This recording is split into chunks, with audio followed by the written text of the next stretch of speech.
है। सो ये meritorious school है ना, तो मतलब मेरिटोरियस क्यों, मतलब कोई ख़ास है क्या यहाँ पे? इस बाकी सरकारी स्कूलों से अलग है थोड़ा? कोई और एग्ज़ाम वगैरह होता है क्या इसमें एंट्री के लिए? तो फिर आप मतलब पंजाब के मेरिटोरियस विद्यार्थी हो, मैं ये मानूँ या ना मानूँ?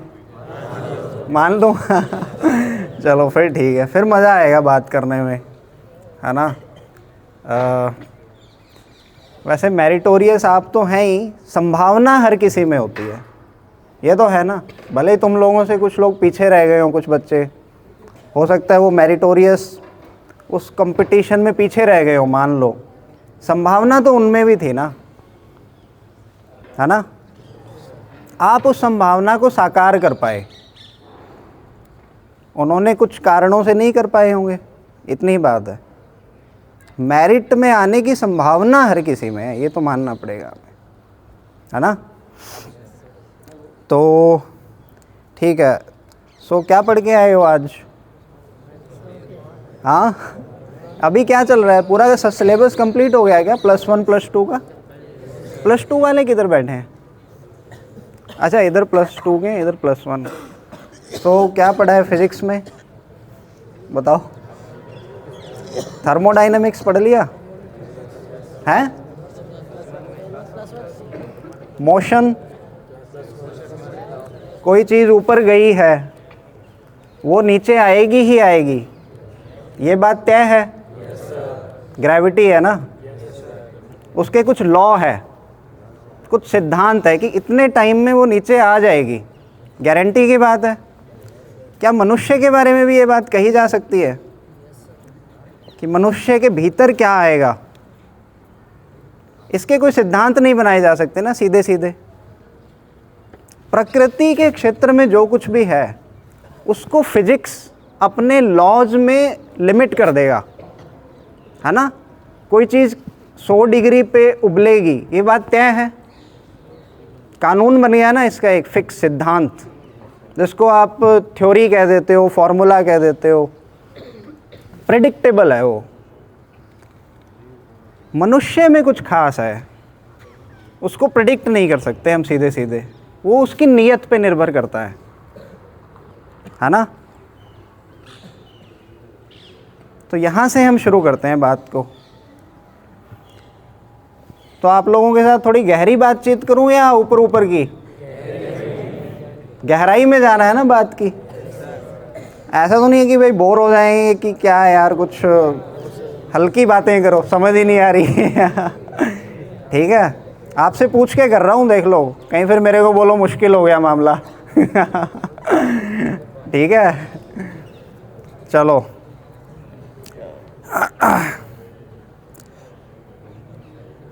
तो हम पंजाब की भूमि पे बैठे हैं और ये भूमि गुरुओं की रही है ना। गुरुओं की एक लंबी परंपरा यहाँ पर रही है। नानक जी से शुरुआत होती है और फिर वो गुरु गोविंद सिंह तक चलती है। नानक जी का यहाँ पर, अच्छा चल नहीं रही, नानक जी का यहाँ आना ही क्यों हुआ? क्या आवश्यकता पड़ी कि नानक जी यहाँ पर आए? बंद हो गया की बात शुरू की और माइक बंद ही कर हो गया देखो, है ना। सो नानक जी की ज़रूरत ही क्यों पड़ी? क्या ऐसा हो चल रहा था भारत में कि नानक जी जैसे व्यक्ति को खड़ा होना पड़ा? कुछ तो गड़बड़ हुई होगी ना, वरना क्या आवश्यकता थी नानक जी की? धर्म तो पहले भी चल रहा था। कोई बताएगा? आपसे ही पूछता हूँ मैं,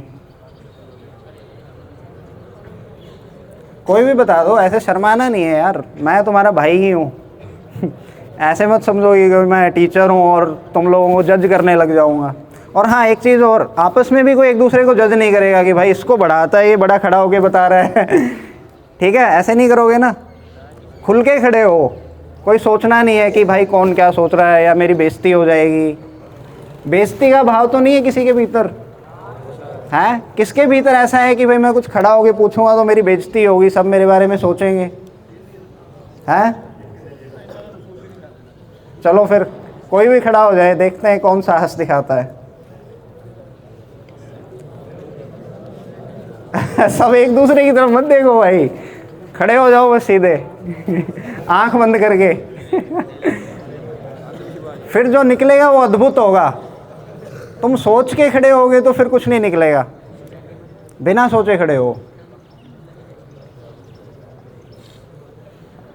नानक जी की क्या आवश्यकता पड़ी? धर्म में ऐसा क्या हो गया था गड़बड़ जिसके कारण उठना पड़ा किसी नानक को, किसी कबीर को? 12वीं वालों में से चलो मैं ही उठाता हूँ, फिर आप खड़े हो चलो। आप कोई विशेष व्यक्ति नहीं हो, आप सब एक ही हो। ऐसा मत समझो कि मुझे कैसे खड़ा कर दिया भाई। हाँ आप बताओ, आपका नाम क्या है?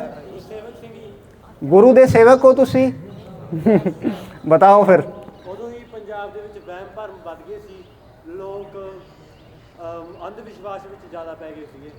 ਕੋਈ ਇੱਕ ਵਿਅਕਤੀ ਜੋ ਕਿ ਫਿਜ਼ਿਕਸ ਦੇ ਲਾਅ ਨੂੰ ਵਰਤ ਕੇ ਹੀ ਉਹਨਾਂ ਨੂੰ ਮੈਨੀਪੂਲੇਟ ਕਰ ਰਿਹਾ ਸੀ ਤੇ ਆਪਦੇ ਸ਼ਰਧਾ ਨੂੰ ਬਣਾ ਰਿਹਾ ਸੀ। ठीक है, बैठो। अंधविश्वास इन्होंने कहा। एक तरह से धर्म शुरू होता है वैदिक काल से, है ना? वेदों की बात हमने सुनी है, वेदों में ऋषि रहे हैं, ऋषि, है ना? वहाँ से शुरू होता है धर्म। आज से लगभग ऋग्वेद लिखा गया था 4000 साल पहले लगभग, बल्कि उससे भी पहले, ठीक है? वो धर्म था एकदम साफ सुथरा। वहाँ बात सिर्फ हो रही थी कि मैं दुखी हूँ और मैं मुक्त हो जाऊँ, बस वहाँ बात इतनी सी थी, सीधी और सरल। आप लोग दुखी हैं, बेचैनी होती है भीतर, मनुष्य पैदा होता है बेचैनी लेके पैदा होता है। उस बेचैनी और दुख को मिटाने के लिए धर्म था, ठीक है?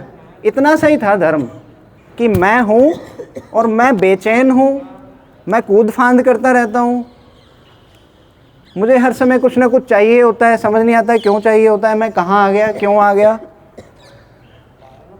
क्या ऐसे ही चलती रहनी है ज़िंदगी? कब मिटेगा ये दुख? धर्म का काम बस इतना था कि इस मनुष्य की मूल बेचैनी को मिटा दे या बढ़ा दे? मिटा दे, है ना? धर्म इतना सीधा और सरल था। उसके बाद पता नहीं धर्म ने क्या रूप ले लिया। कोई आडंबर चल रहा है, कोई धर्म के नाम पर सती प्रथा चल रही है, कोई जानवरों की बलि दी जा रही है। जानवरों की बलि भी सुना है ना आप लोगों ने? धर्म के नाम पे ये होने लगा था। महिलाओं का शोषण हो रहा है, महिलाओं को बाहर ही नहीं निकलने दिया जा रहा है, महिलाओं को दबा के रखा जा रहा है, पति उसका शोषण कर रहा है धर्म के नाम पर। ये सब धर्म के नाम पे चला। बाल विवाह हो रहा है, 10-10 साल की लड़कियों की शादियां हो रही है, और ये सब हो रहा था धर्म का नाम लेकर। तो धर्म का नाम गंदा कर दिया। आप आज धर्म का नाम सुनते हो तो ऐसा लगता है कि कुछ पता नहीं कोई कहानियाँ, कोई कथाएं हो रही होंगी, यही लगता है ना धर्म का नाम सुनकर। इतनी सुंदर चीज़ धर्म, जो मनुष्य का दुख मिटाने के लिए थी, उसको इन लोगों ने, उसको क्या कहूँ, नकली पाखंडियों ने धर्म का नाम ही दूषित कर दिया। अब छोटा बच्चा होता है जो जैन जी, मैं आप लोगों को मानता हूँ, इनका धर्म से रिश्ता ही तोड़ दिया। इनको लगता है कि भाई धर्म तो कोई गंदी चीज़ है, उसमें कोई पाखंड अंधविश्वास चल रहा होगा, ऐसा ही लगता है ना, है ना? धर्म का नाम सुन के ऐसा ही लगता है कि कुछ बाबा बैठा होगा कोई और वो कोई कथा कहानी बोल रहा होगा, ऐसे ही कोई बोरिंग सी बातें चल रही होगी, ऐसा ही लगता है। और ऐसा होता है, तभी तो लगता है ना। हाँ, वहाँ कोई तर्क की बातें नहीं कर रहा होगा, कोई दर्शन, कोई फिलॉसफी, साइकोलॉजी, कुछ नहीं, बस रैंडम कथाएं चल रही हैं, कुछ भी। तो धर्म को ऐसे दूषित किया गया और वो आज भी चल रहा है। आज भी ज़रूरत है किसी नानक की, आज भी ज़रूरत है किसी कबीर की। तो ये 15वीं शताब्दी की बात है। नानक जी का जन्म कब हुआ था? 1469 में ना। उस समय इस्लाम का शासन था भारत में। इस्लाम समझते हैं? शायद लोधी वंश वगैरह था कुछ, दिल्ली सल्तनत थी उस समय, इतिहास तो आप लोगों ने नहीं पढ़ा होगा, पर फिर भी थोड़ा आइडिया होगा। मुग़ल से पहले दिल्ली सल्तनत थी, इस्लाम का शासन था और उससे कट्टरवाद भी भयंकर था, और धर्म के नाम पे मैंने बता ही दिया क्या क्या चल रहा था। ऐसे में नानक जी आके खड़े होते हैं, या कबीर साहब भी आते हैं उसी सेम समय में ही। वो कहते हैं तुमने ये जो धर्म के नाम पर चला रहा है बंद करो इसे, ये धर्म नहीं है। उन्होंने पूरा प्रयास किया। फिर जब ये धर्म के ठेकेदार थे जो नहीं माने उनकी बात, तो उन्होंने कहा मैं एक नया पंथ ही शुरू कर देता हूँ अपना। तो वहाँ पे नानक जी की रेलेवेंस थी। आप लोगों को लगता है आज भी ये ज़रूरत है? कितनों को लगता है कि आज भी कोई आए और सिखाए हमें कि असली धर्म क्या है? कितनों को लगता है कि ऐसी ज़रूरत आज भी है ना? सोच सोच के उठा रहे हो आप लोग, क्लियर नहीं है अभी। अच्छा चलो ठीक है, बढ़िया बात है, हमने नानक जी की बात की, अच्छा रहा, ठीक है। और ये गुरु परंपरा ऐसे ही चली, फिर इन्होंने सुधार किया और पूरी जान लगा दी, और आज हम फिर वहीं खड़े हैं, बल्कि पहले से भी बुरी स्थिति है अब हमारी। गुरुओं की भूमि पर कैसे आप देखते हो ना, नशा भयंकर तरीके से बढ़ा हुआ है, और ये गुरुओं की भूमि पर हो रहा है तो और ज़्यादा दिल में पीड़ा होती है देख करके।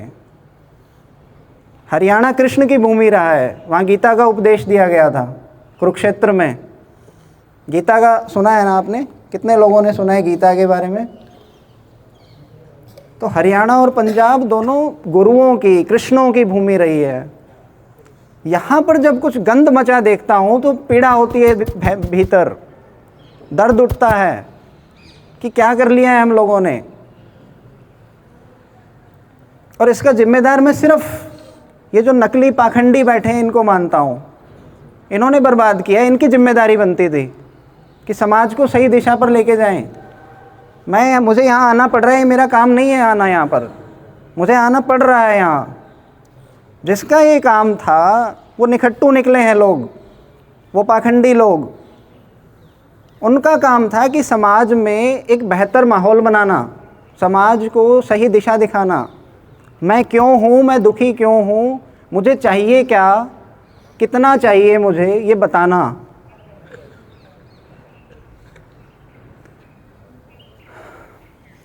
चलो थोड़ा आप दिशा को और मोड़ते हैं। अभी इतनी बात समझ आई ना? महत्व तो समझे ना आप लोग विज्ञान पढ़ते हो, उसमें बात सारी प्रकृति की होती है ना, फिजिक्स की हो। मैथमेटिक्स में क्या होता है, इक्वेशंस में हम कन्वर्ट कर देते हैं, इतनी तो बात है। बात सारी घूम फिर के बाहरी जगत की हो रही होगी। थर्मोडायनामिक्स है, उसमें टेम्परेचर, प्रेशर, ये सब बातें हो रही होंगी। मोशन है, उसमें गति की, एक्सेलरेशन की, ये सब बातें हो रही होंगी। इवन आप जो मॉडर्न फिजिक्स पढ़ते हो, 12वीं वालों ने मॉडर्न फिजिक्स भी पढ़ी होगी, उसमें रेडियो एक्टिविटी होती है। तो वो भी क्या है, ये जो भौतिक चीज़ है इसके एकदम अणु तक हम पहुंच गए। एटम, सूक्ष्म से सूक्ष्म, समझ रहे हो? एटम के भीतर न्यूक्लियस, न्यूक्लियस में रेडियो एक्टिविटी, उसको हम पढ़ रहे हैं। बात तो सारी बाहर की है ना, लेकिन वो ज़रूरी भी है कि नहीं? कितने लोगों को लगता है विज्ञान ज़रूरी है, भौतिक जगत की जानकारी ज़रूरी है? बिल्कुल सही बात है, पता होना चाहिए ना, नहीं तो फिर अंधविश्वास बनाओगे आप। फिर आप कहोगे कि भाई फलाने ग्रह का मेरी ज़िंदगी पर प्रभाव पड़ रहा है, मेरे ऊपर मंगल छाया हुआ है, तुम्हें पता ही नहीं है मंगल है क्या। ये जो बात करते हैं एस्ट्रोलॉजी वाले, जो कहते हैं कि भाई मंगल चढ़ा हुआ है, शनि चढ़ा हुआ है, इनको पता ही नहीं है मंगल और शनि है क्या, तो फिर अंधविश्वास फैलेगा ना। अगर हमें भौतिकी नहीं पता, अगर हमें फिजिक्स का बेसिक ही नहीं पता, ग्रह कैसे चलते हैं, क्यों चलते हैं, क्या सिद्धांत है इनके, कैपलर ने नियम दिए थे ना इसके, इससे पहले आर्यभट्ट ने भी दिए थे इंडिया में, वराह मिहिर ने भी दिए थे। लेकिन उसके बाद ये गंद फैला एस्ट्रोलॉजी के नाम पर। एस्ट्रोलॉजी से वाकिफ़ है ना आप लोग? ज्योतिष, उसको विज्ञान का नाम दे दिया इन लोगों ने, बताओ। एस्ट्रोनॉमी विज्ञान है, खगोल विज्ञान जिसको कहते हैं, जिसमें हम ग्रहों की स्टडी करते हैं, कितनी डिस्टेंस है वगैरह वगैरह नापते हैं। तो मैं कहा था, हाँ विज्ञान, चाहे वो फिज़िक्स हो, चाहे केमिस्ट्री हो, चाहे मैथमेटिक्स हो, वो सब बाहरी जगत को जानने के लिए ज़रूरी है। अब मैं ये माइक यूज़ कर रहा हूँ, ये साइंस से ही तो आया है ना। ये ना होता तो मैं कैसे बोल पाता, फिर चिल्ला चिल्ला के बोल रहा होता यहाँ पर। विज्ञान का इतना काम है। यही मैं अगर इससे ये कह दूं कि ये मेरा माइक है, कोई इसे छू नहीं सकता, ये मुझे बड़ा प्यारा है, इसको मैं दूर नहीं जाने दूंगा खुद से, कोई और इसकी तरफ आंख उठा के भी ना देख लें, यहाँ गड़बड़ हो गई ना। ये क्षेत्र जो था ना, ये अध्यात्म का है कि कहीं तुम इससे मोहित तो नहीं हो रहे। क्या ये तुम्हारे सिर पे चढ़ के तो नहीं बोल रहा माइक? लोग होते हैं ना अक्सर ऐसे, मेरी गाड़ी है भाई, इसके खरोंच भी नहीं लग जानी चाहिए, खरोंच भी लग गई तो तेरे गले पड़ूंगा मैं। गाड़ी उसने खूब ले ली बड़ी, खूब सूट बूट भी पहना हुआ है, लेकिन इस पे थोड़ा सा अगर कुछ गिर गया तो वो सामने वाले को मार डालने को तैयार हो जाता है। देखा है ना, सड़कों पे लड़ाइयाँ देखी है ना कैसे होती है, मार डालने को तैयार हो जाता है सामने वाले को।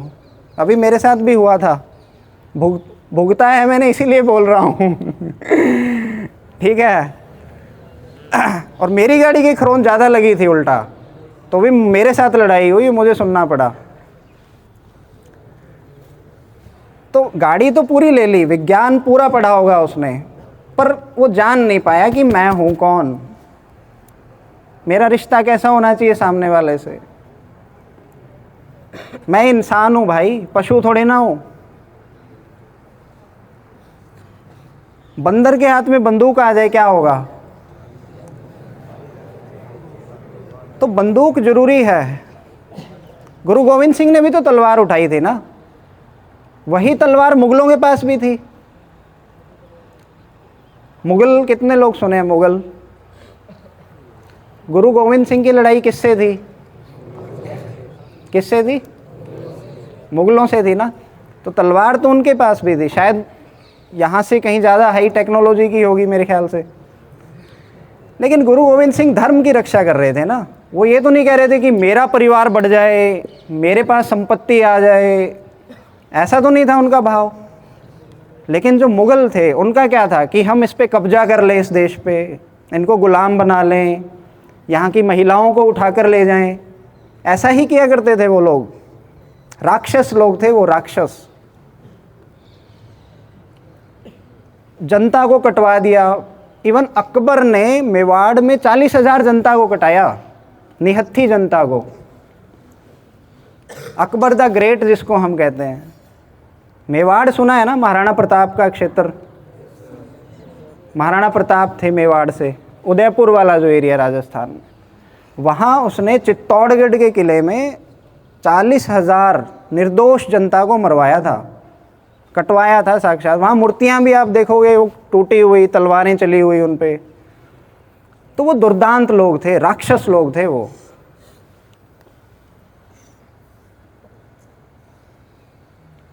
तो जरूरी है साइंस, पर साइंस से वो तलवार बनी है, ये कौन बताएगा कि वो कहाँ चलनी चाहिए? अगर अध्यात्म नहीं है, धर्म नहीं है, तो वो तलवार अपनी गर्दन पे भी मार लेगा, सुसाइड कर लेगा वो। फिर वो तलवार फिर गुरु गोविंद सिंह पे भी चलती है, चली है ना। गुरुओं की कैसे हत्या हुई है आप जानते हैं ना इस चीज़ को। गुरु अर्जुन देव, किसने मरवाया उनको? जहांगीर। उसके बाद गुरु तेग बहादुर, उनकी आप शहीदी पढ़ोगे तो आपकी रूह कांप जाएगी। कितने लोग जानते हैं गुरु तेग बहादुर की शहीदी के बारे में? आपको लगता है कि गुरु तेग बहादुर ने औरंगजेब, दिल्ली का मुगल बादशाह औरंगजेब, उसके दरबार में जाके गुरु तेग बहादुर क्या कहते हैं कि तू मेरा धर्म परिवर्तन करवा के दिखा, पूरा हिंदुस्तान अपना धर्म बदल लेगा। आप लोगों में से कोई दहाड़ सकता है ऐसे, जैसे गुरु तेग बहादुर दाड़े थे? कौन दहाड़ सकता है बताओ? हैं? दिल्ली के मुगल बादशाह, पूरे भारत की सेना है उनके पास, उनको जाकर एक निहत्था गुरु जाकर के कह रहा है कि तू मेरा धर्म परिवर्तन करा के दिखा, पूरा हिंदुस्तान अपना धर्म बदल लेगा। और फिर आपको उसके बाद पता ही है कैसे उनकी निर्ममता से उनकी हत्या की गई, 30-40 दिन तक टॉर्चर हुआ। उनके साथ जो बाकी 3 लोग भी गए थे, गुरु भाई सतीदास, भाई मतीदास, माटीदास शायद ना, माटीदास बोलते हैं, मतीदास, सतीदास, मतीदास और दयाला दास, है ना? हाँ, तो उन लोगों ने मृत्यु चुनी। उन्होंने नहीं कहा कि भाई छोड़ दे हमें, धर्म जाए भाड़ में, ऐसा तो नहीं कहा। तो वैसा साहस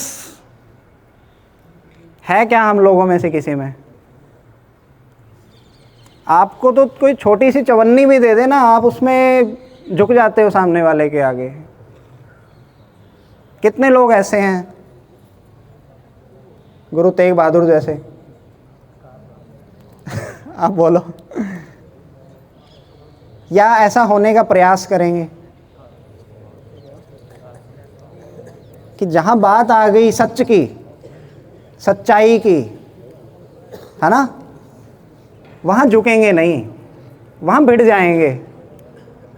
हाँ, जहां बात आ गई अपने स्वार्थ की कि भाई मेरी शर्ट पे किसी ने कुछ डाल दिया, वहां माफ किया। लेकिन जहां सत्य पे खतरा हो गया ना, जहां बात आ गई सच की, और धर्म का मतलब सत्य होता है, सत्य, ट्रुथ, अल्टीमेट ट्रुथ। सत श्री अकाल बोलते हैं ना, कोई वो धर्म किस्सा कहानी तो नहीं है ना हमारा, उसमें कुछ गहराई है ना। सत श्री अकाल का क्या अर्थ है, कोई बताएगा?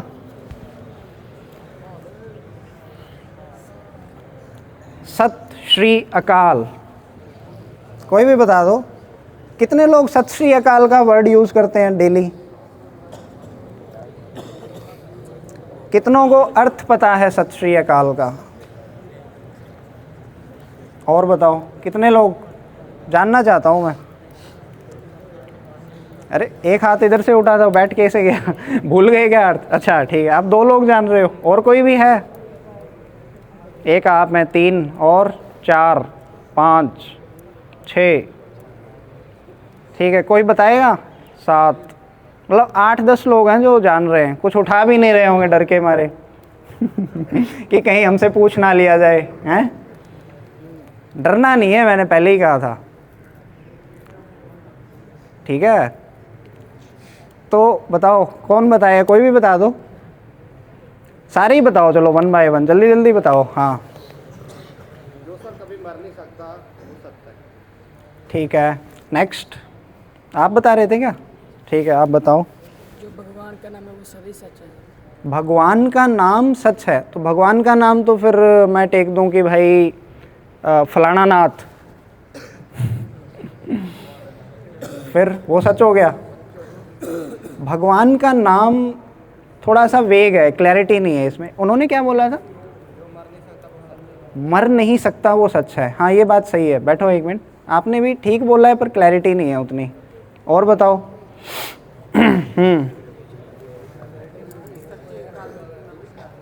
सच्चे अकाल पुरुष नु नमस्कार। ठीक है, पर इससे समझ नहीं आ रही बात कुछ कि कहना क्या चाह रहे हो। और बताओ। नहीं, अच्छा बोला है, सही है, मैं समझाऊंगा अर्थ बाद में। एक और बता दो कोई भी, एक बंदा और बता दो कोई भी। बताओ बताओ, खुल के बताओ यार। सत्य सबसे पहले आता है। सत्य? सत्य सबसे पहले आता है। हाँ, सत्य, सत्य माने सच, सच्चाई। सच्चाई। ठीक है, कोई नहीं, बैठो, आप बताओ। सर जो वही उन्होंने बताया सर भी, वो सच जो कोई मर नहीं सकता। अच्छा ठीक है, हवा हवाई बातें ही कर रहे हो आप, कुछ समझ नहीं आ रही लोगों को, है ना? समझ नहीं आ रही, नहीं कहना क्या चाहते हो भाई? अरे हम करें तो करें क्या, जाएं तो जाएं कहाँ?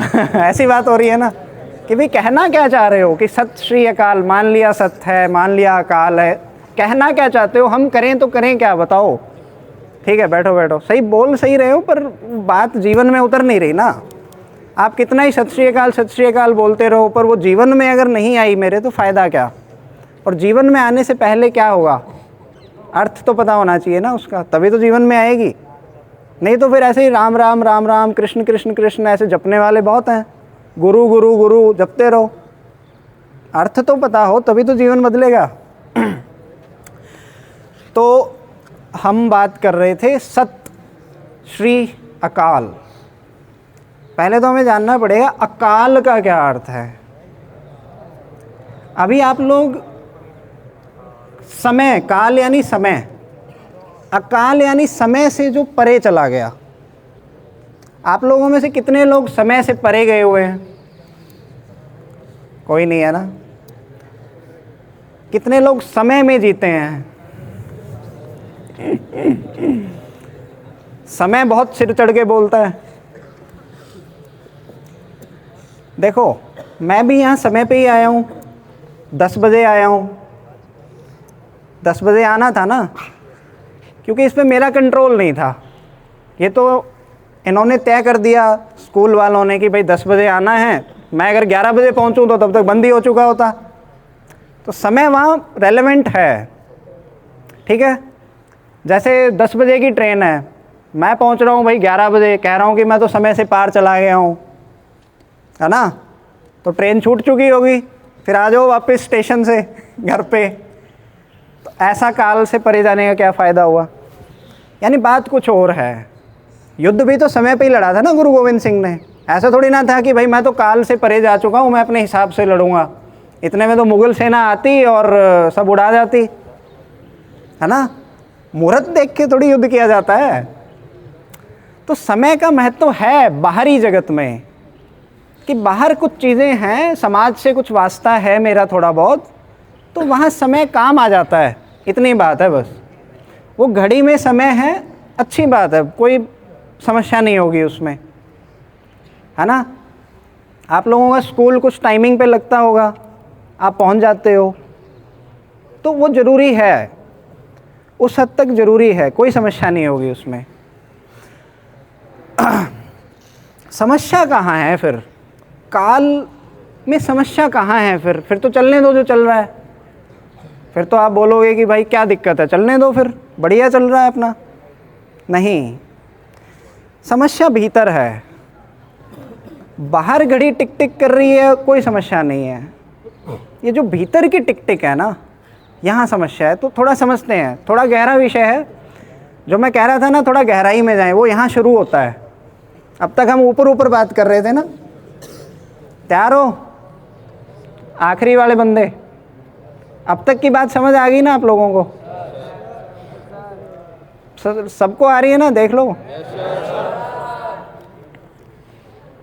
देखो थोड़ी ताप है आज, गर्मी है ना, गुरुओं ने गले कटा दिए थे। अब देखो मैं भी भीग रहा हूँ थोड़ा पसीने में। इतना तो हम सह सकते हैं। जल तो नहीं जाओगे कहीं? गुरु अर्जुन देव को कहाँ बैठाया गया था? जलते हुए तवे पे। और भाई दयाला दास को तो उबाला गया था। सोच सकते हो आप? जलती हुई कढ़ाई में उबाला जा रहा है, पानी में, गर्म पानी में, खौलते हुए पानी में। तो थोड़ी गर्मी तो आपको सहनी पड़ेगी। इसका समाधान नहीं है। प्रकृति पे मेरा वश भी नहीं चलता। है ना? तो क्या कह रहा था मैं? समय कहाँ से आता है? देखो यहाँ सब अंधेरा ही अंधेरा हो, अगर मान लो सब अंधेरा है, एकदम कुछ नहीं दिख रहा, तो क्या समय होगा? नहीं होगा ना, कुछ बदल ही नहीं रहा। ये सूरज ढलना बंद हो जाए तो समय होगा? नहीं होगा ना, कुछ बदलाव है। कुछ बदलना ही बंद हो जाए। जैसे तुम हो, क्या नाम है तुम्हारा? जसकीरत सिंह है। मान लो ये जैसा है ऐसा ही रहे, बूढ़ा होना भी बंद हो जाए, इसकी उम्र ऐसा का ऐसा ही रहेगा। आप आज से 50 साल बाद देखो तब भी जसकीरत ऐसा ही दिखेगा, तो क्या समय है? नहीं है ना, समय मिट गया। तो समय का मतलब बदलाव, बाहरी जगत में कुछ बदल रहा है ना? इतना पकड़ पा रहे हो? आपके कपड़े हैं वो खराब हो जाते हैं एक टाइम के बाद, तो आपको लगता है कि हाँ समय बदला है। सब वैसा का वैसा रहे तो कुछ बदलेगा ही नहीं ना। लेकिन उस पे तो वश चलता नहीं है हमारा, वहाँ तो बदलना ही बदलना है ना सब। आप रोक लोगे क्या? सूर्य की गति रोक सकते हो क्या? नहीं। जसकीरत मुझे धोखा देके छोड़ के चला जाए, बदल सकते हो क्या? इस पे मेरा वश नहीं है ना? लेकिन मेरा वश इस पे तो है कि जसकीरत छोड़ के गया तो मैं भीतर से बदलूं ना, भीतर से मुझे चोट ना लगे। अब समझ पा रहे हो समय कैसे बदलता है? कि बाहर तो बदल रहा है लेकिन भीतर मैं वैसा का वैसा हूं। पकड़े? बाहर सूर्य की गति चल रही है लेकिन मेरा मूड नहीं बदल रहा। कई कहते हैं ना आज बड़ा मूड कर रहा है, कुछ शॉपिंग करके आते हैं। ये कौन सा मूड है भाई? भाई शॉपिंग ज़रूरत है तो करके आ जाओ। तुम्हें कपड़े चाहिए, ठंड लग रही है, फटे पुराने कपड़े पहने बैठे हो, लेके आ जाओ एक जोड़ी, क्या हो गया इसमें? आप समझ पा रहे हो कि बाहर गति जो चल रही है चलती रहे, भीतर मैं एकदम शांत हूं, भीतर मुझ में तड़प नहीं है कोई, है ना? उसको कहते हैं आत्मा में स्थित होना। अब आप कहोगे आत्मा क्या है? आत्मा यानी सत्य, आत्मा ही सत्य है। अब पता चला सत्य श्री अकाल, कि सत्य ही अकाल है। कितने लोग सत्य में स्थापित हैं, कितने लोग आत्मा में स्थापित हैं? यहाँ पर मेरी बात सुनने के बाद तो थोड़ा बहुत हो गया आई थिंक, है ना? अभी हम स्थापित हैं अहंकार में। मैं, अहंकार सुना है? अहंकार, इसको नानक जी गुरबाणी में हउमे कहते हैं। सुना है? कितने लोगों ने हउमे सुना है? सारों ने सुना है क्या? इसका मतलब तुम सब अपने ग्रंथों को पढ़ते हो, हैं? कैसे पढ़ा, कहाँ पढ़ा? पूरा तो किसी ने नहीं पढ़ा होगा आई थिंक। वो तो 1200 पेज की बुक है, हैं? 1400 की। तो कैसे पता है तुम लोगों को? कहीं सुना है? कोई एक बताओ, मैं सबसे एक साथ बात नहीं कर सकता ना। कोई रैंडमली बोल दो कि कहाँ से पढ़ा है, हैं? अरे बोलो यार, ऐसे ही बोल दो, बिना नहीं देख रहा भाई, लो छुपा लिया मुँह, बोल दो। बोल दो, क्यों शर्मा रहे हो? कहाँ पढ़ा है बताओ? हैं? बाबा ग्रंथी बोल देंगे। अच्छा बोलते हैं, कहीं वहाँ सुन लिया। हाँ। तो अभी हम सत्य में तो नहीं है। सत्य में होते तो जसकीरत मुझे धोखा दे के चला गया तो मैं रो थोड़ी रहा होता। हैं? या रो रहा होता? आप गुरु नानक साहब को जाके बोलो कि बाबा जी मेरे को आप अच्छे नहीं लगते, मैं तो जा रहा हूँ आपको छोड़ के, तो नानक जी आपके पाँव में पड़ेंगे क्या? नहीं पड़ेंगे ना। वो मुक्ति देने वाले हैं। वो तो कहेंगे जा भाई, तुझे जो जाना है, आएगा तो तू मेरे पास ही घूम फिर के। तो ज्ञानी व्यक्ति ऐसा होता है, उसको ठीक है, हो सकता है रो भी दे। जैसे राम थे, उनसे उनका भाई भरत मिलने आता है तो वहाँ रोना आता है उनको, लेकिन ज्ञानी के आंसू भी पवित्र होते हैं। वो हमारी तरह नहीं रोता कि भाई मुझे कुछ मिल जाए तो मैं रो रहा हूँ, मुझसे कुछ छिन गया इसलिए रो रहा हूँ, है ना? ऐसा नहीं होता ना। तो हम समझते हैं जो सत्य में स्थापित है वही अकाल में जिएगा। अगर अहंकार से आप लोग जियोगे, अहंकार से अगर जियोगे तो तुम्हें दुख जरूर उठेगा भाई। बाहर जो बदलेगा हर समय दुख उठेगा। जैसे तुम्हारा क्या नाम है? मुकेश। जैसे मुकेश की मम्मी ने कह दिया कि तू बड़ा नालायक है, तो कुछ बन के दिखा तो तेरा सम्मान करेंगे हम। तू सरकारी नौकरी नहीं लगेगा तब तक तुझे एकदम हीन मानेंगे हम, लग गया तो तेरी वाहवाही करेंगे। तो अब इसके भीतर क्या उठेगा, कहेगा भाई साहब मैं तो बड़ा घटिया आदमी हूँ यार, मैंने तो कुछ पाया नहीं ज़िंदगी में। ऐसा ही होगा ना, क्या नाम था, मुकेश, ऐसा होगा ना।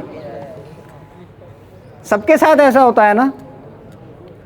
कोई रिश्तेदार आके बोल देता है कि बताओ बेटे क्या कर रहे हो, और वो रिश्तेदार एक नंबर का हरामी होगा फिर भी वो तुम्हें बोल रहा है। उससे पूछो कि भाई तुमने क्या पढ़ाई की है, बताओ ज़रा, तुमने आज तक मुझे कुछ सिखाया है ज़िंदगी में सिवाय पूछने के कि बेटा क्या चल रहा है तेरा, बता। भाई तू होता कौन है मेरा क्या चल रहा है पूछने वाला? तूने मुझे पढ़ाई कराई हो, तूने मेरे जीवन में कुछ योगदान दिया हो, तो तू पूछे आके कि बेटा मैंने तुझे ये पढ़ाया था, तेरी ज़िंदगी में क्या चल रहा है, बता, कुछ फ़र्क आया? क्या ऐसा करता है कोई रिश्तेदार?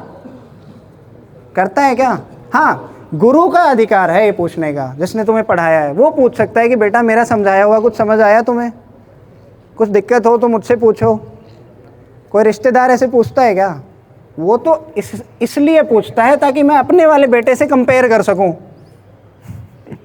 इसीलिए तो पूछता है ना कि कहीं मेरे वाला बेटा पीछे तो नहीं रह गया, कहीं ये साला आगे तो नहीं निकल जाएगा ऐसा ही होता है ना, कितनों को लगता है ऐसा होता है ना? बाकियों को नहीं लग रहा है क्या यार, इतने अच्छे रिश्तेदार हैं क्या तुम्हारे कितने लोगों के रिश्तेदार बड़े भले भले लोग हैं जो ऐसे सवाल पूछते ही नहीं है तो फिर बाकी लोग न्यूट्रल हो गया एकदम कि हम तो बात ही नहीं करते रिश्तेदारों से ऐसा तो नहीं है, ठीक है? तो अब आप समझे ना, काल का प्रभाव पड़ रहा है कि बाहर कुछ बदल रहा है, वो मुझे हिलाकर चला जा रहा है बिल्कुल एकदम भीतर से। तो क्यों ना ऐसे हो जाए कि हमें बाहर कुछ भी चल रहा हो वो हमें हिला ना पाए अपनी जगह से। मैं ही नहीं कह रहा एकदम मूर्छित सो जाओ बिल्कुल गांजा मार के, ऐसा तो नहीं कर रहे कि भाई मेरे कहने का भाव समझो। ये मत कर लेने लग जा रहा कि भाई अब तो हम सोए हुए हैं, किसी की नहीं सुनते, अब हम अकाल हो गए हैं एकदम सत्य में स्थापित हैं ऐसा तो नहीं करोगे ना। कहने का भाव समझो कि बाहर मैं डिसाइड करूँगा कि मैं सच्चे मार्ग पर बढ़ रहा हूँ कि नहीं, मैं जीवन में बेहतर हो रहा हूँ कि नहीं, मैं अपनी पशुता को छोड़ रहा हूँ कि नहीं। मैं देखूँगा ना, मेरी ज़िंदगी का सबसे पहला वकील तो मैं ही हूँ खुद। तो बाहर कोई कुछ भी कहता रहे, मुझे पता है ना कि मैं बेहतरी के मार्ग पर बढ़ रहा हूँ, मैं सच्चे मार्ग पर बढ़ रहा हूँ। तो बाहर वाले की क्या मजाल, फिर तुम बाहर वालों को भी जवाब दे पाओगे। अब तुम जवाब इसलिए नहीं दे पाते क्योंकि तुम बंधे हुए हो बाहर वालों से, तुम डरे हुए रहते हो। वो डर पता है कहाँ से आता है कि भाई फलाने को कुछ बोल नहीं सकते, हम डरे हुए हैं। क्यों डरे हुए हो पता है क्यों? क्योंकि तुम्हें उनसे कुछ चाहिए। फूफा जी को कुछ बोल दिया तो कल को रिश्ता नहीं करवाएंगे मेरा, समझ रहे हो? तुम्हें चाहिए को कुछ बोल दिया तो मेरा सम्मान नहीं होगा परिवार में, नाक कट जाएगी, मेरी बेइज्जती हो जाएगी। तुम सम्मान के भूखे हो, तुम पे कामना सिर पे चढ़ी हुई है कि रिश्ता ना करवाएं, लड़की कैसे आएगी ज़िंदगी में, इसलिए तुम डरे हुए रहते हो, तुम उसको कुछ कह नहीं पाते। इस पे ध्यान देना, मेरे कहने से आपका डर मिट नहीं जाएगा। आपको सोचना पड़ेगा इस बारे में कि मैं कहाँ बंधा हुआ हूँ, मैं कहाँ फंसा हुआ हूँ। क्योंकि डरा हुआ व्यक्ति तो कभी सत्य में स्थापित नहीं है ना, वो तो समाज में स्थापित होगा भाई, सत्य में तो बिल्कुल नहीं है। तो देखना पड़ेगा मैं कहाँ फंसा हुआ हूँ, कौन मुझे कंट्रोल कर रहा है। और सबसे बड़े कंट्रोलर तो हम खुद के होते हैं, हमारा शरीर। इसमें पता नहीं क्या क्या चलता रहता है, वही कंट्रोल कर रहा होता है हमें। और ये जो कंट्रोल है भीतरी और बाहरी, इससे छूट जाना ही इसको कहते हैं मुक्ति। धर्म का एक ही काम है बस, मुक्ति। किससे मुक्ति बताओ, किससे मुक्ति? जोर से बोलो यार, आवाज ही नहीं है तुम्हारी, भीतर ही भीतर बोल रहे हो। किससे मुक्ति है? इधर आओ, इधर पास में आओ मेरे, आओ आओ, पानी। ठीक है, चलो कोई बताएगा मुक्ति हमें किससे चाहिए? देखो धर्म का एक ही काम है बस, इसके अलावा जहाँ कोई बात कर रहा हो वहाँ से खड़े होके चले जाना। जहाँ मुक्ति की बात नहीं हो रही वो धर्म नहीं हो सकता, धर्म नहीं हो सकता। जहाँ बात हो मुक्ति की, चलो कौन बताएगा मुक्ति किससे? कोई भी बता दो। है अहंकार से। ये तो तुमने हवाई बात कर दी, तुम्हें अहंकार भी नहीं पता होगा क्या है।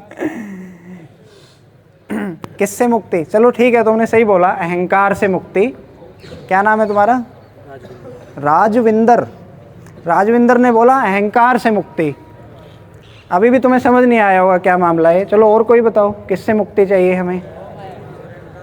मोह और माया से, दोनों से। ठीक है, और बताओ, आप बताओ। चलो मासूम शर्मा बताओ बताओ। हाँ आप बताओ किससे मुक्ति? माया से। ठीक है, और बताओ। हैं किससे? क्या बोल रहे हो यार, तुम्हें जवाब दम नहीं है क्या? जोर से बोलो। संसार के बंधनों से। सही बात है। और एक और बता दो कोई भी। विचारों से, विकारों से। कौन कौन से विकार? काम, क्रोध, लोभ, मोह, अहंकार। काफ़ी सही बोला है इन्होंने, अच्छी बात है। क्या नाम है आपका? गुरविंदर सिंह। नाइस, बैठो। डर से, अच्छी बात है, डर से। और बोलो। काफ़ी बोल दिया आपने, बहुत बोल दिया है। क्या ये जान लेने भर से मुक्ति मिल जाएगी क्या? कोई कह रहा है अहंकार से मुक्ति, कोई कह रहा है डर से मुक्ति, कोई कह रहा है बंधनों से मुक्ति, कोई कह रहा है विकारों से, काम, क्रोध, लोभ, मोह, अहंकार से मुक्ति। क्या ये जान लेने भर से मुक्ति मिल जाएगी क्या? ये तो तुम लोगों को पता ही है ना पहले से बातें। इसमें खास क्या हो गया? मुक्ति तो मिल जानी चाहिए थी आज तक।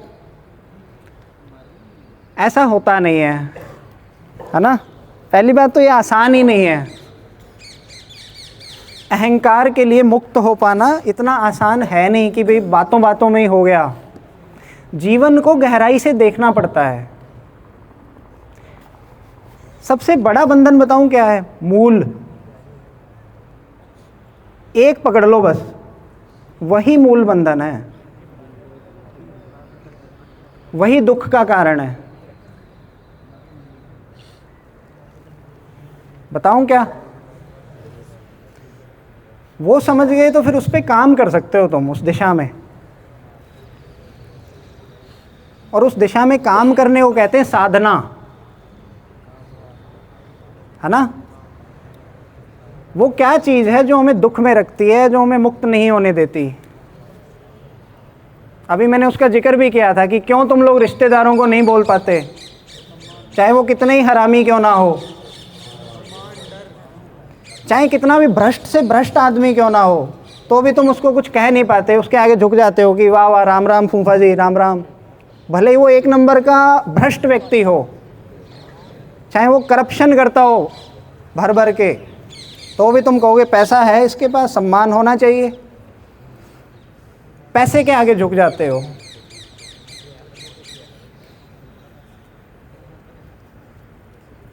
क्या है वो चीज़?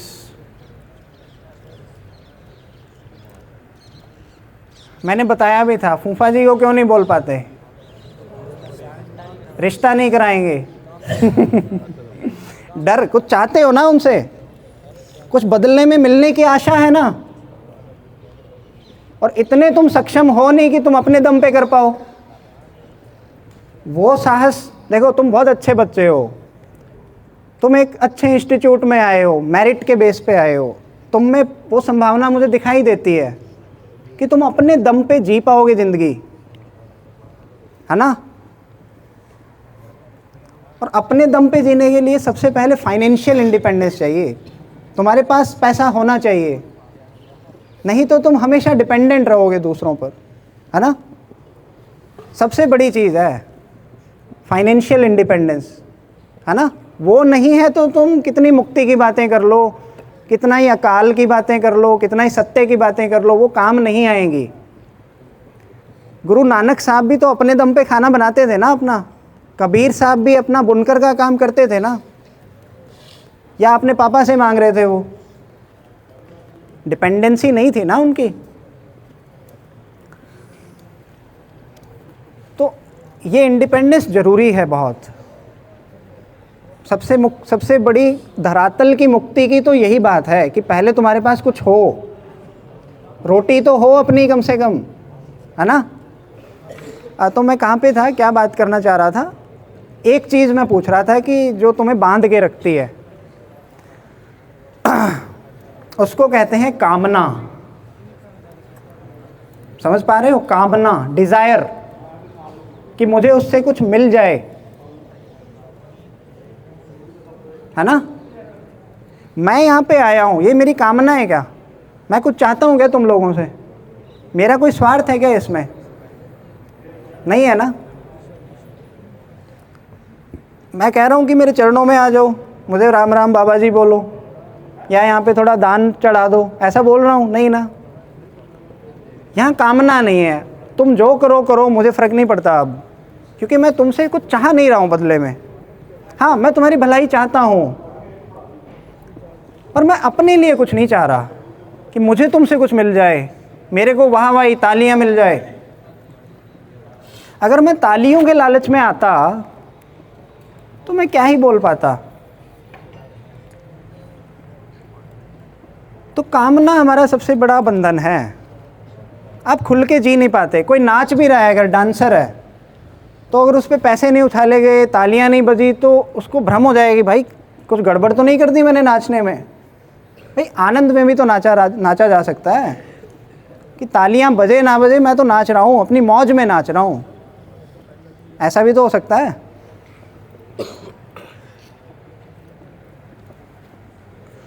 मैं पढ़ाई कर रहा हूँ, आप लोग सब पढ़ते हो, होनहार विद्यार्थी हो, है ना।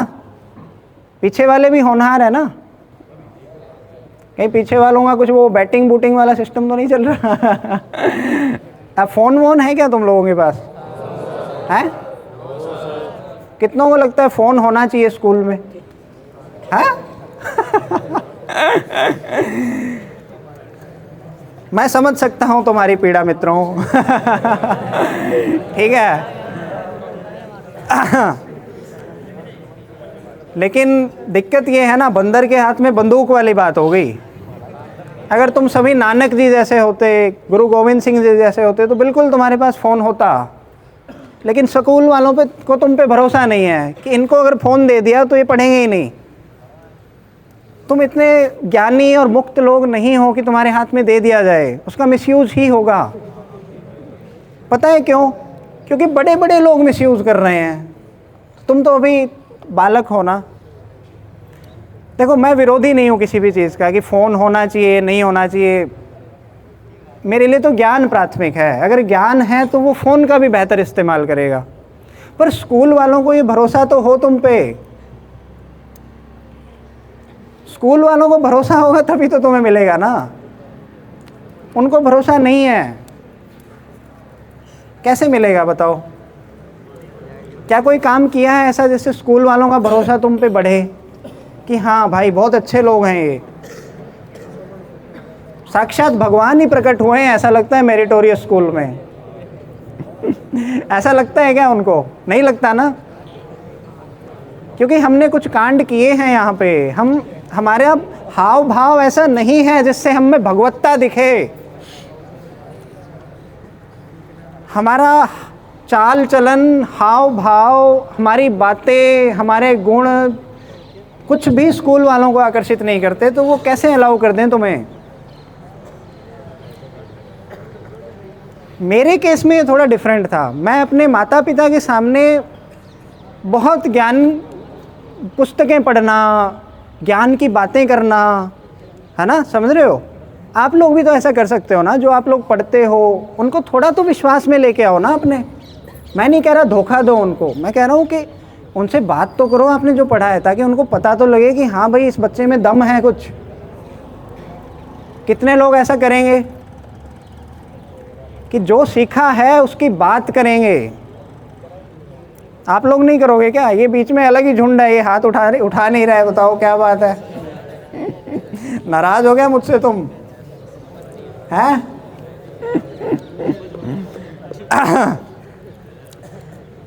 बात करो, टीचर से भी बात करो कि सर मेरे को ये नहीं समझ आ रहा, मैं ये समझना चाहता हूँ। उसको भी लगेगा कि हाँ इस बच्चे में जिज्ञासा है। घर में भी बात करो। ये मैं तुम्हें टिप्स दे रहा हूँ एक विश्वास जीतने का। नहीं तो कोई विश्वास नहीं करेगा। कौन फ़ोन देगा तुम्हें, कौन पैसे भी देगा, कौन तुम्हें बाहर भी नहीं जाने देगा। फिर तुम कहोगे पापा मैं ऋषिकेश घूम के आना चाहता हूँ, मैं हिमाचल की पहाड़ियों में जाना चाहता हूँ। वो क्या बोलेंगे? नहीं नहीं बेटा गुम हो जाएगा तू। ऐसा ही तो होता है ना। क्या तुम कहो कि पापा मैं बैग टांग के जम्मू कश्मीर जा रहा हूँ, तुम्हें जाने देंगे क्या? कितने लोगों को जाने देंगे? पक्का ना? देख लो। अच्छा मैं तो कहता हूँ घूमने की जहाँ बात आए वहाँ तो झोला उठा के निकल लो। किसी को ना बताओ ना पूछो। जहाँ सही काम कर। नानक जी कहाँ तक गए थे ये बताओ? नानक जी कहाँ तक गए थे? किसी को कोई बता सकता है नानक जी कहाँ तक पहुँच गए थे चलते चलते? नानक जी सबसे बड़े सोलो ट्रैवलर है इस देश के। समझ रहे हो? कहाँ तक पहुँचे थे कोई बताओ? बैठे बैठे बता दो ऐसे ही। हैं? बोल ऐसे ही बोल दो बोल दो।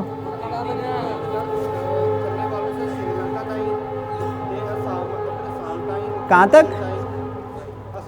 असम तक।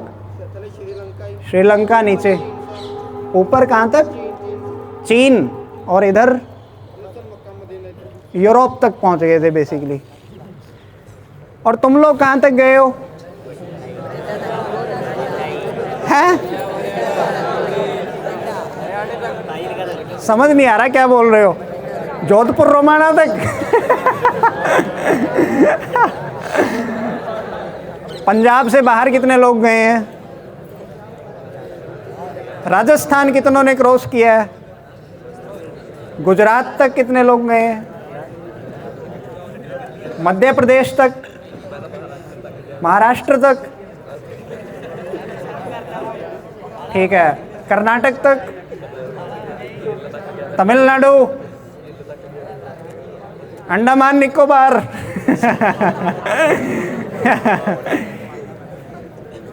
ठीक है, ये स्थिति है हमारी।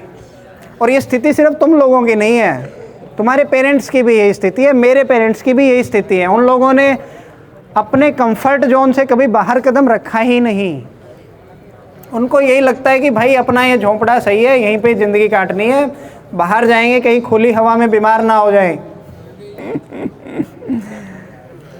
ठीक है, तो ऐसी ज़िंदगी तो तुम लोग नहीं जियोगे ना। कितने लोग हैं जो मुझे आज वादा करेंगे कि हम हर राज्य में घूम के आएंगे?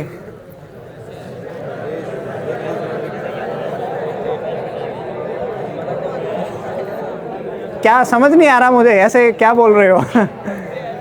हैं? जोर से बोलो, खुल के। अरे पैसे नहीं चाहिए होते भाई घूमने के लिए, तुम पैसे तो उड़ाते ही रहते हो। कभी 200 पिज़्ज़ा खा गए, 400 का ये खा गए, इतना तो महंगा होता भी नहीं है। यहाँ से केरल की स्लीपर ट्रेन 800-900 की है बस, ठीक है। जाना 800, आना 800, मतलब 2-3 हज़ार में तुम एक लंबा साउथ इंडिया का ट्रिप कर सकते हो। एक साल में तुम्हारे पास 2-3 हज़ार रुपये भी नहीं हो सकते क्या? है तो खाना गुरुद्वारे में नहीं खा सकते तुम, किसी से मांग के नहीं खा सकते तुम। भाई देखो, मैं तुम्हें नहीं कह रहा कि तुम आज ही चले जाओ भाई, लोग यहाँ पर कमाते हैं, उनके पास पैसा होता है, इतना मुश्किल नहीं है इस देश में पैसा कमाना। मैंने अपने भाई को कल ही एक जूस की शॉप लगा के दी है छोटी सी, उसका आराम से दिन में वो 2000 रुपये कमाता है। तो कमाना मुश्किल काम नहीं है, बात नीयत की होती है, बात नीयत की। बाहर समस्याएं नहीं है, तुम्हें लगता है पैसा कम है, तुम्हें लगता है कि भाई माँ बाप नहीं जाने दे रहे, नहीं ऐसा नहीं होता। हमारे भीतर कोई बैठा हुआ है जो डराता है, वो कह रहा था ना डर, हमारे भीतर बैठा हुआ है कुछ, क्या है वो? अहंकार, जो कहता है कि भाई आराम से सोए रहो ना, क्यों बाहर जाके खतरा मोल लेना है, कहीं कोई किडनैप ना करके ले जाए। डर रहता है, डर। और आलस ही सबसे बड़ा डर है, मैं तो कहता हूँ। हम उठना ही नहीं चाहते हैं अपनी जगह से, हम कहते हैं जहाँ पैदा हो गए वहीं रहेंगे, हिलना ही नहीं है।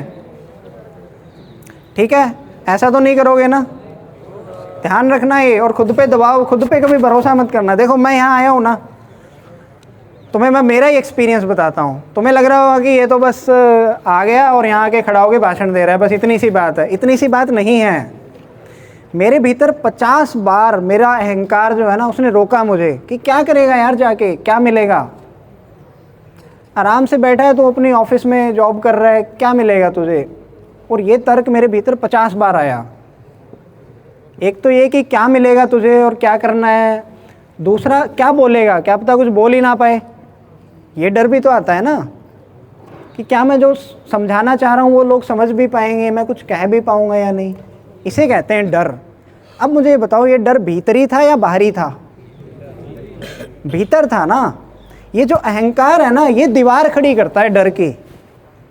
देखो जंगल में थे तब तक ये डर जायज़ था। जंगल में जो इंसान था ना, वो कहता था मैं अपनी गुफा में हूँ, बाहर जाऊँगा तो शेर खा जाएगा, तो वो डर डर के रहता था जंगल में।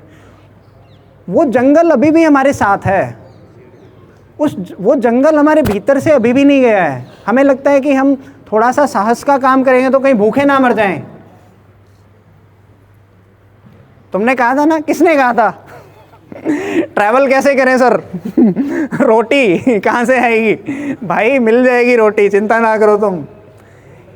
ये पशु भीतर से हमारे जा ही नहीं रहा है। हैं? क्या कह रहे हो? कौन कह रहा है? बोलो बोलो, क्या कह रहे हो? कोई कुछ कह रहा था, यहाँ आवाज़ आई थी। हाँ, ऐसे ऐसे नेताओं की तरह एक दूसरे पे उंगली करो तुम। भाई यहाँ उंगली होनी चाहिए, मैं कह रहा था सर। नेताओं वाले काम मत करो तुम लोग कि नहीं नहीं भाई इसकी गलती है, इसकी गलती है।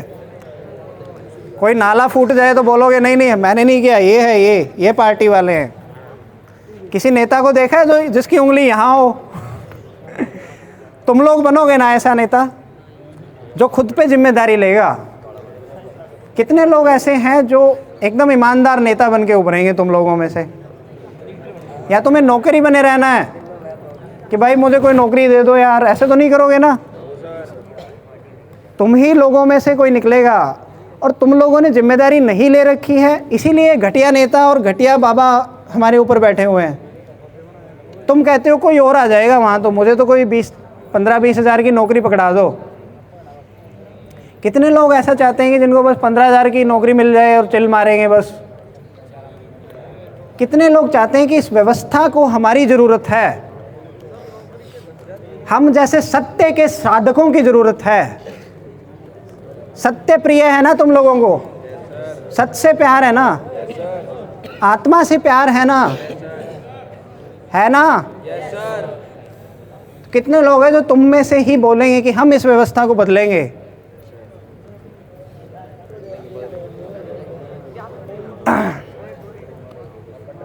नेताओं की हालत देखी है ना?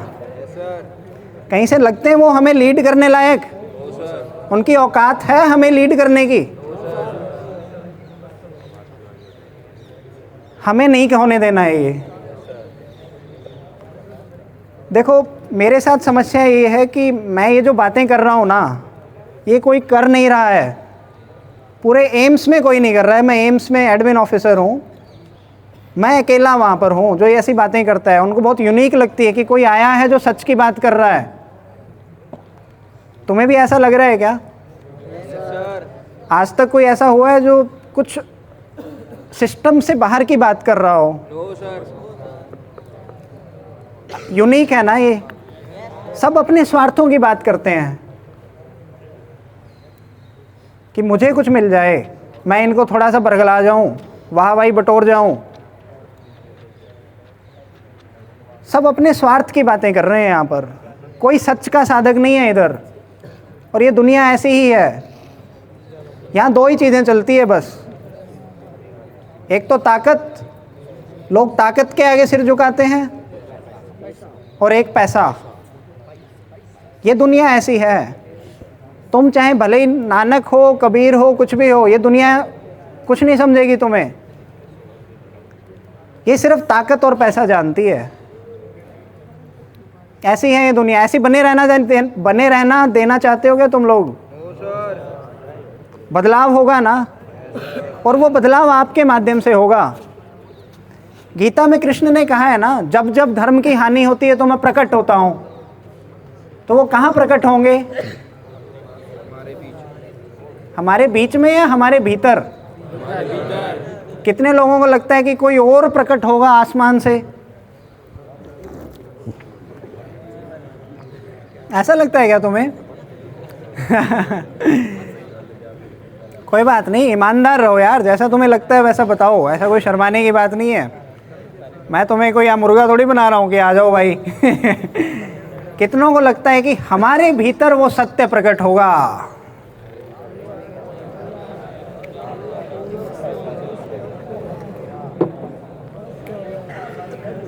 मुझे इम्प्रेस करने के लिए हाथ खड़ा कर रहे हो या सच में लगता है ऐसा? सच में लगता है ना? वो कृष्ण कहाँ प्रकट होंगे? वो कबीर कहाँ से उठेंगे? हमारे भीतर उठेंगे। अब मैं यहीं पर अगर भगवा वस्त्र पहन के और थोड़ी माला वाला लेके आ जाते तो तुम अभी नतमस्तक हो जाते। अब मैं मॉडर्न कपड़ों में आया हूँ ना, तो तुम्हें लग रहा है कि ये तो कोई ऐसे ही है, बस हमारे कोई रैंडम स्पीकर है, ऐसे ही आ गया बस। हम कृष्ण समझते ही नहीं है कौन है। हमें लगता है कि कोई यहाँ पे मोर पंख धारण करके कोई बांसुरी बजाता हुआ आएगा, वही कृष्ण है। ऐसे नहीं होता। वो उस समय की बात थी, वहाँ पे रथ पे वो प्रकट हुए थे, है ना? वो उस समय की बात थी। आज जो कृष्ण होगा वो हम में से ही होगा। वो ये भी हो सकता है। इधर आओ बच्चे। आओ आओ। क्या तुम ये अगर सच की बात करने लगे तो तुम इसको कृष्ण का दर्जा दोगे क्या कभी? दोगे क्या? नहीं दे पाओगे ना कि यार ये तो हमारे ही जैसा है, ये तो हमारे बीच उठता बैठता है। अर्जुन को भी ऐसा ही लग रहा था। अर्जुन कह रहे थे तू तो यार मेरा ही सखा है, तेरी बात में इतना दम कैसे हो सकता है? और हमारे पेरेंट्स को सबसे ज़्यादा लगता है। वो कहेंगे भाई पिछले 6 महीने से तू बड़ी ज्ञान की बातें करने लगा है। पहले तो तुझे नहीं आती थी ये बातें। भाई ज्ञान कभी तो प्रकट होगा ना। और सबसे ज़्यादा प्रॉब्लम घर वालों को होती है। वो कहते हैं कि हमने ही तो इसको पैदा किया है और हमारे ही सामने बोल रहा है ये। समझ रहे हो?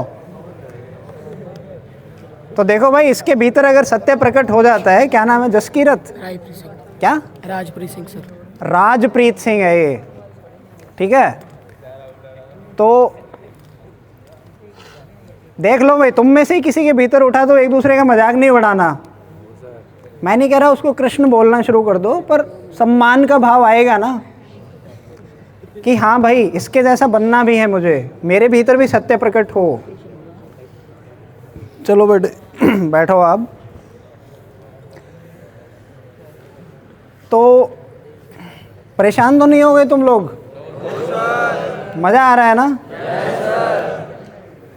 बातें सच की हो रही हैं ये कोई ऐसी वैसी बातें नहीं है कि जाओ उखाड़ दो मोटिवेशनल बातें नहीं है ये भीतर परिवर्तन की है। भीतर बदलाव हो गया तो बाहर युद्ध होगा। फिर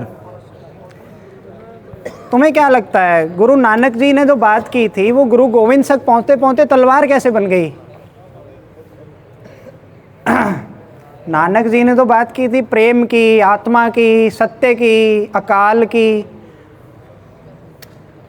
वो रणभूमि तक कैसे पहुंच गई तलवार हाथ में लेके?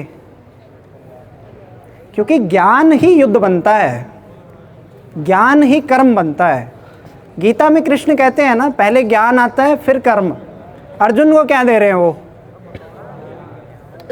ये तो नहीं कह रहे बेटा बेटा जाओ जाओ युद्ध करके आओ जल्दी, दुर्योधन को मारना है, ऐसा तो नहीं कर रहे।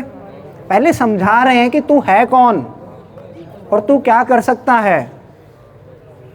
फिर अर्जुन अपने आप युद्ध करते हैं। फिर लास्ट में कृष्ण उनको कहते हैं यथा इच्छा तथा कुरु, जैसी इच्छा हो कर लो। सारा ज्ञान देने के बाद ये कहते हैं जैसा मन करे वैसा कर लो। ऐसा ही होता है। ज्ञानी की पहचान यही है कि भाई मैंने तुम्हें जो ज्ञान देना था दे दिया, अब तुम्हें जो सही लगे कर लो।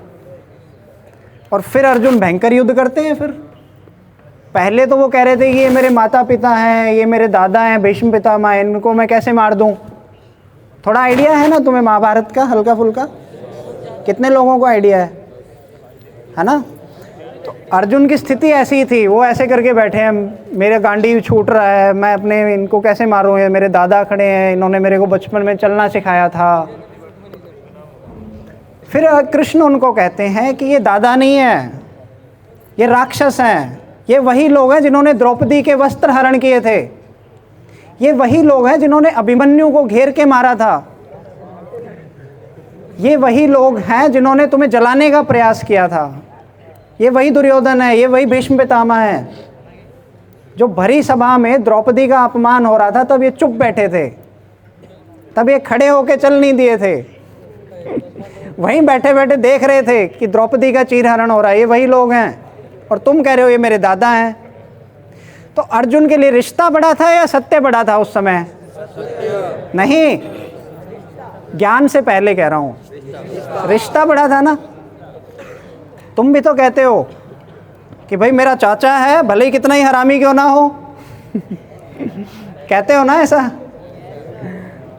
मेरा भाई है, भाई मेरा दोस्त है, इसके साथ खड़ा रहूंगा भले ये कितना ही बड़ा राक्षस क्यों ना हो। कितने लोग अपने दोस्तों के लिए स्टैंड लेते हैं जो उनके दोस्त महाघटिया हैं फिर भी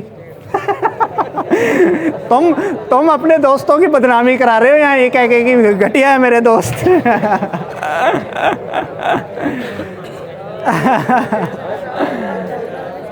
तो कितने लोग हैं वो अपने दोस्त को सत्य के मार्ग पर लेके चलेंगे। दोस्ती कहते ही इसको है। कृष्ण अर्जुन के दोस्त थे ना। कृष्ण क्या थे? अर्जुन के सखा थे ना। वो बता रहे हैं ना सही मार्ग क्या है अर्जुन को। तो उन्होंने अपने दोस्त को ऐसे नहीं कहा कि चल तू जो कर रहा है बढ़िया है, मैं तेरे साथ खड़ा हूँ। कर्ण ने ऐसा किया था। कर्ण ने कहा था कि भाई दुर्योधन भले ही घटिया आदमी हो लेकिन मैं उसके साथ खड़ा रहूँगा। तो कर्ण का क्या हश्र हुआ? हाँ, वो दोस्ती ऊपर कर दी ना उसने, हैं? निष्ठा थी, मगर निष्ठा गलत व्यक्ति के लिए थी ना। ऐसे तो कोई कसाई है मान लो, वो तुम्हारा थोड़ा बहुत हेल्प कर दे तो तुम क्या कसाई को रोकोगे नहीं गर्दन काटने से पशु की? अरे तो जरूरत वो अपने स्वार्थ के लिए ही करता है घटिया आदमी। घटिया आदमी तुम्हारी मदद भी कर रहा है ना तो वो अपना स्वार्थ देखता है उसमें, समझ रहे हो? घटिया आदमी भले ही बाहर से दिख रहा हो कि अच्छा काम कर रहा है, वो घटिया आदमी घटिया ही करेगा। समझ रहे हो?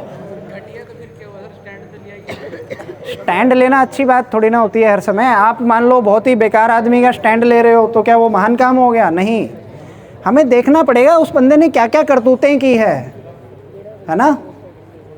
5 मिनट और बस। हाँ, कितनी देर और बोलूँ? 5-1 मिनट में रैप अप कर दूँ? 5 मिनट में, है ना। तो समझ पाए होंगे ना आप? कितनी देर हो गई हमें? 1 घंटा हो गया क्या? हैं? वैसे ये आखिरी बात नहीं है, हम आगे भी मिलेंगे, तो तुम ऐसे रोने मत लग जाना कहीं। बातें और थी, और गहरी बातें थी, वो मैं कर नहीं पाया क्योंकि वो फ्लो में बातें 50 जगह पे मुड़ गई ना। ऐसा होता है जब हम बिना तैयारी के आते हैं। तो मेरे ख्याल से मूल बात तो आप समझ ही गए होंगे, है ना। सत्य का अर्थ यही है कि हम अपने झूठ को पकड़ लें बस। सच को तो तुम क्या पकड़ोगे? सच को जान सकते हो क्या कभी सीधे सीधे कि ये रहा सच भाई, ये रहा सच? ऐसे तो नहीं कर सकते ना। हम क्या पकड़ सकते हैं? अपनी ज़िंदगी के झूठ को। अपने झूठ को तो साफ साफ देख पाते हैं हम, अपने बंधनों को तो देख पाते हैं ना हम साफ साफ। कहाँ हम डरते हैं, कैसे हम आक्रोश में आ जाते हैं एकदम से, कैसे हमें बुरा लगता है। और सबके केंद्र में एक ही चीज़ मिलेगी तुम्हें, कामना, डिज़ायर।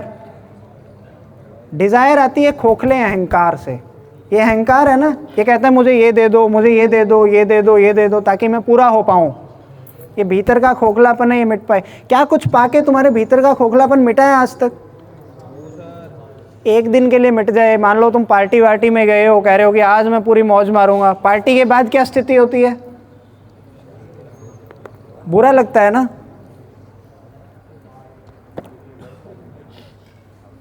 तो हम जिसको सुख भी कहते हैं वो सुख होता नहीं है, वो बस 2 मिनट का ऐसा ही होता है बस। परम आनंद की स्थिति में हम नहीं पहुंच पाते। परम आनंद की स्थिति वो है जहां पे हम सुख के पीछे भागना ही बंद कर दें। अब जो हो रहा है अपने आप हो रहा है, मौज में हो रहा है, कहीं भी झोला उठा के निकल दिए, ऐसी स्थिति है। कोई डर नहीं, कोई बंधन नहीं, मुझे तुमसे कुछ चाहिए नहीं, मैं तो बस दे ही सकता हूं तुम्हें।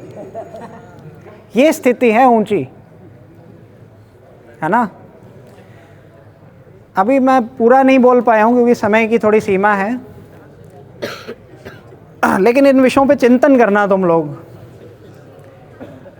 इन विषयों पे सोचोगे ना, अहंकार क्या है, ये क्यों चिंतित रहता है, इसको क्या चाहिए, क्या आज तक जो जो उसने पाया है उससे उसको संतुष्टि मिली है,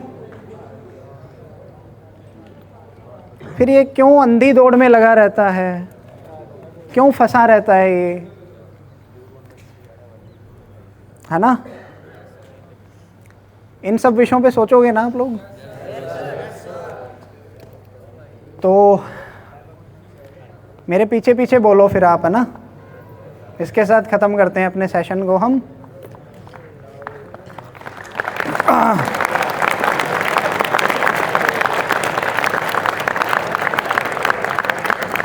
अब ये जो तालियां है ना, मेरी स्थिति ऐसी है कि इन तालियों को सुन के, अच्छी बात है तुमने तालियां बजाई, ये तुम्हारा अनुग्रह है, ग्रैटिट्यूड दिखा रहे हो तुम, अच्छी बात है, ऐसा होना भी चाहिए। लेकिन मैं भीतर से ऐसा हो गया हूँ कि तुम तालियां ना भी बजाओ ना तो भी फ़र्क पड़ता नहीं है, क्योंकि मैं यहाँ तालियां लेने आया ही नहीं हूँ। आता तो मैं आता ही नहीं। पहली बात तो तालियों के लालच से कभी कोई काम कर ही नहीं पाओगे आप। काम यहाँ से होता है, हृदय से, कि बात में दम है मेरी और ये बात ज़रूरी है करनी। ये बात ज़रूरी है ना, अर्जेंट है ना। ये आज हम स्थिति देखते हैं हमारे समाज की, ज़रूरी है ना, ये ज़रूरी है, ये युद्ध लड़ना ज़रूरी है, इसलिए मैं लड़ रहा हूँ। ये इस भाव से काम होता है। गुरु गोविंद सिंह के सामने कोई मोटिवेशनल गुरु आया था क्या उनको मोटिवेट करने के लिए?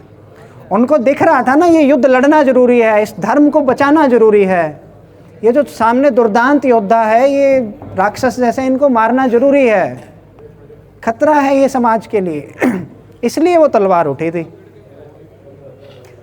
ऐसा काम करना है हमें। इस काम को गीता में कृष्ण निष्काम कर्म कहते हैं, जिसमें कामना नहीं होती, निष्काम। समझ रहे हो, जिसमें कोई कामना ना छुपी हो। कामना यानी डिजायर,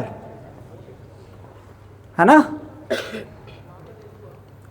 निष्काम कर्म का सबसे बड़ा उदाहरण अगर देखना हो तो गुरु गोविंद सिंह है। कोई अपने परिवार के लिए नहीं कर रहे थे ना वो, या कि मेरा साम्राज्य बड़ा हो जाए इसलिए नहीं कर रहे थे ना। वो युद्ध लड़ना जरूरी था, नहीं तो आप लोग यहाँ नहीं बैठे होते। ये जो धर्म की चर्चा हो रही है, ये प्रेम की चर्चा हो रही है, ये नहीं हो रही होती यहाँ कुछ और ही चल रहा होता। फिर यहाँ तुम्हें गले काटने की शिक्षा दी जा रही होती फिर, समझ रहे हो। इसलिए वो युद्ध लड़ना जरूरी था, इसलिए आप लोग आज यहाँ बैठे हो। तो आप मेरे साथ साथ बोलो एक बार कि मैं शरीर नहीं हूँ, मैं मेरा विचलित मन भी नहीं हूँ। मन अलग है, मैं बुद्धि भी नहीं हूँ, क्योंकि बुद्धि भ्रष्ट हो जाती है ना। वो तो प्राकृतिक प्रक्रिया है, चलती रहती है। तुम उसको गला काटने में लगाओगे वो गला काटने लग जाएगी, है ना। तो मैं मन भी नहीं हूँ, क्योंकि मन में तो 50 विचार आते हैं, पता नहीं क्या क्या विचार आते हैं। तुम्हारा कोई वश होता है क्या उस पर? यानी तुम तो नहीं कर रहे हो, तुम तो कुछ और हो। तुम बोलो मैं स्मृतियाँ भी नहीं हूँ। स्मृतियाँ यानी यादें, वो भी तुम्हारा सच्चा स्वरूप नहीं है। वो तो बस आ गई जैसे तैसे करके, इकट्ठा हो गई बस। तो मैं अहंकार भी नहीं हूँ। अहंकार यानी मैं भाव, कि मैं कर रहा हूँ भाई, ये रिश्ते हैं, ये मेरा भाई है, ये चीज़ें मेरे पास है, ये मेरी जाति है, ये मेरा धर्म है। तुमने पाया है क्या इनमें से कुछ भी? तो तुम कैसे दावा कर रहे हो कि ये मेरी पहचान है? अंत में हम बोलेंगे कि ये सब मैं नहीं हूँ। ये तो हम जान सकते हैं ना, जो मैं कह रहा था कि सत्य को नहीं जाना जा सकता, ये तो जान सकते हैं ना कि मैं क्या नहीं हूँ। और क्या नहीं हूँ मैं विचार भी नहीं हूँ। निर्विचार होना कहते हैं ना, जो ज्ञानी की स्थिति होती है उसको निर्विचार कहते हैं। आप बोलो मैं भावनाएं भी नहीं हूँ। भावनाएं भी केमिकल होती है, वो पशु में भी पाई जाती है। एक सूत्र दिए देता हूँ कि जो जो चीज़ें आप पशु में देख पाओ ना, वो आपका सच्चा स्वरूप नहीं है। भावनाएं पशु में भी होती है ना, भावनाएं, इमोशंस। कुत्ता देखा नहीं कैसे जुड़ा हुआ रहता है अपने मालिक से, जो उसको रोटी डालता है, पूंछ कैसे हिलाता है, वो रो भी देता है कई बार। बोलो मैं भावनाएं भी नहीं हूँ। और क्या हो सकता है? विचार, भावनाएं। बोलो मैं मान्यताएं और अंधविश्वास भी नहीं हूँ। तो ये सब जो ना करते हुए आखिर में क्या बचा? मैं वो हूँ। बोलो मैं शून्य हूँ। शून्यता कहते हैं, बुद्ध इसको शून्यता कहते हैं, मौन। वहाँ कुछ बोला नहीं जाता, बस चुप। ओम कह देते हैं उसको, आत्मा कह देते हैं। आत्मा की कोई कहानियाँ मत बनाने लगना। ये सब जो गंध हटा देते हो ना आप, तो जो आखिर में बचता है वो बिंदु, वही आत्मा है बस। उसको परम कह देते हैं, परम आत्मा भी कह देते हैं, ओंकार भी कह देते हैं उसको, अकाल कह देते हैं, सत्य कह देते हैं, ब्रह्म कह देते हैं। चलो फिर इस सेशन का यहीं पे समाप्त करते हैं। आपको मैंने ब्रह्म ज्ञान दिया है आज, दुनिया का सबसे ऊंचा ज्ञान है ये, और इससे ऊपर कुछ हो नहीं सकता। ये बात जो मैंने बोली है, ये वेदों का, उपनिषदों का, गुरबाणी का, कबीरों का, संतों का, सबका निचोड़ है ये। उन सबकी बात जहाँ एक बिंदु पे मिलती है ना, वो शब्द भले ही अलग अलग हों पर बात एक ही है। वो बात सत्य है, आत्मा है, परम है। ठीक है, और ये बात सिर्फ मैं नहीं कह रहा हूँ, ये बात पश्चिम ने भी मानी है कि वेदों का दर्शन सबसे ऊंचा है दुनिया में। ये बात शोपेनहाइमर नाम है, ओपेनहाइमर है, आइंस्टीन ने भी कही है ये बात, है ना। इवन रुदरफोर्ड ने भी कही है। ई रुदरफोर्ड को जानते हो फिजिक्स में, जिसने एटॉमिक बॉम्ब बनाया था? ओपेनहाइमर था क्या वो? हैं?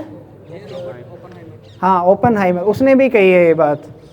उन्होंने गीता को, उपनिषदों का इतना ऊंचा स्थान दिया है। तो हम वो बात कर रहे हैं जो दुनिया का सबसे ऊंचा दर्शन है। इसके बाद बात खत्म हो जाती है, इसके बाद मौन बचता है।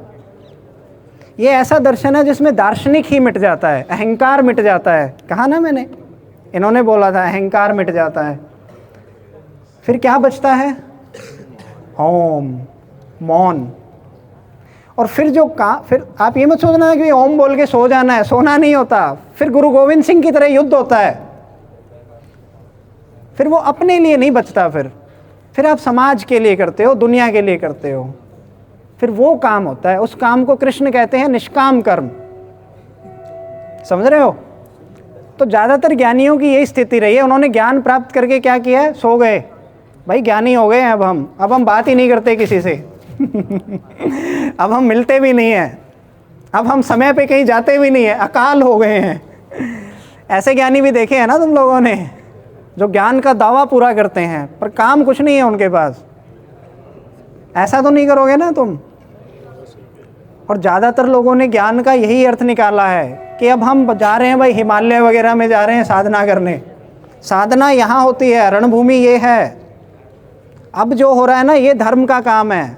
वो नहीं कि कहीं चले गए ऐसे ही दुनिया छोड़ के, ये नहीं होता धर्म। धर्म का मतलब युद्ध, निष्काम कर्म।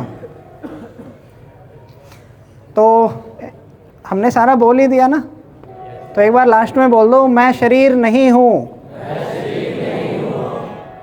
मैं सत्य हूँ, मैं आत्मा हूँ, मैं ज्ञान रूप हूँ।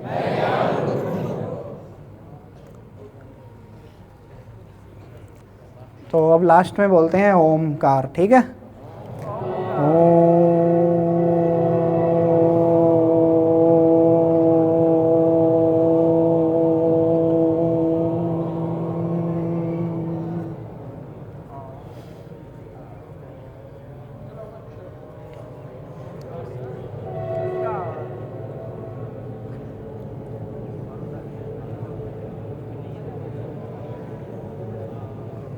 चलो बढ़िया है।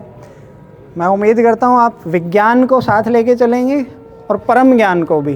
भीतर परम ज्ञान, बाहर विज्ञान। एक बार बोलो साथ में, भीतर परम ज्ञान, बाहर विज्ञान। ठीक है? चलो, thank you so much.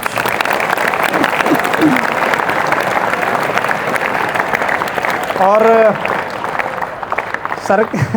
Sir का भी धन्यवाद देना चाहता हूँ, इन्होंने ऑर्गेनाइज़ किया हमारे लिए। और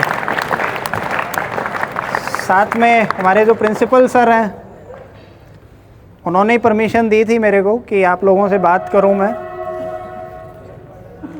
वो तो शायद अभी सुन नहीं रहे हैं, लेकिन मेरा मैसेज पहुंचा देना उनके पास धन्यवाद का। ये ना होते तो शायद ये हो ही ना रहा होता सेशन। ये चाहते तो मना भी कर देते, है ना। इन्होंने बात को समझा मेरी कि कोई चीज़ ज़रूरी है करनी, तो इन्होंने अलाउ किया। मैं आभारी हूँ सर आपका बहुत बहुत। ठीक है, नेक्स्ट टाइम कब मिलना है आप लोगों को? 1 महीने बाद? 1 महीने बाद सही रहेगा सर?